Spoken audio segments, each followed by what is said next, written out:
Today's mini vlog nga pala, yung gagawin ko sa vlog na ito ay mag-a-a day in my life. Ganito nga pala yung araw-araw na gawain ko, magigising ng alas 7 ng umaga. Gahanda nga lang pala ako nito bago pumasok sa trabaho. Kailangan ko nga palang makarating bago mag alas 8. Al 8 AM nga pala nag-umaga yung pasok ko sa trabaho. Yung labas ko rin nga pala ay 6:30 ng gabi. Nagpalit na rin nga pala ako ng damit nito dahil 6:30 na rin nga pala ng gabi at labasan ko na. Hindi na rin nga pala ako nito dadaan sa bahay at diretso na rin nga pala ako sa birthday ng pinsan namin. Dahil wala na rin nga pala akong dadaanan sa bahay dahil lahat nga pala sila sa bahay ay nandoon na sa birthday ng pinsan namin. Doon na rin nga pala kami kakain lahat para makatipid na rin nga pala sa pambili ng ulam sa gabing ito.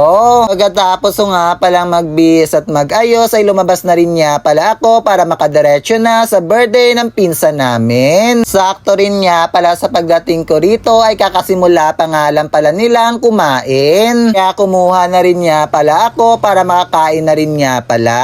Habang kumakain nga pala ay hindi nga pala mawawala yung maritesa namin. Sa lahat nga pala ng ulam dito ay ito nga pala yung pinakamasarap. Charot lang. Kumuha nga lang pala ako rito ng sweet ham, pansit, tsaka yung fresh lumpia. Meron din nga palang pato, tsaka lumpia at marami pang iba. Hindi ko pa nga pala sa inyo nasasabi kung sino nga pala yung pinsan ko na may birthday ngayon. Yan nga pala yung may birthday ngayon, yung naglalakad nga pala na naka-red. Pero hindi nyo nga pa rin nakita dahil nga pala nakatalikod siya roon. Kaya ko nga pala ulit sa inyo sasabihin kung nakaharap na nga pala siya sa video. Makita nyo nga pala kung sino talaga yung may birthday sa araw na ito. Yan nga pala yung may birthday sa araw na ito, yung pinakamaganda sa magpipinsan. Nga pala muna yung maganda sa araw na ito dahil siya nga pala yung may birthday. Sa iba nga pala dyan ay gaganda rin nga pala kayo sa araw ng mga birthday ninyo.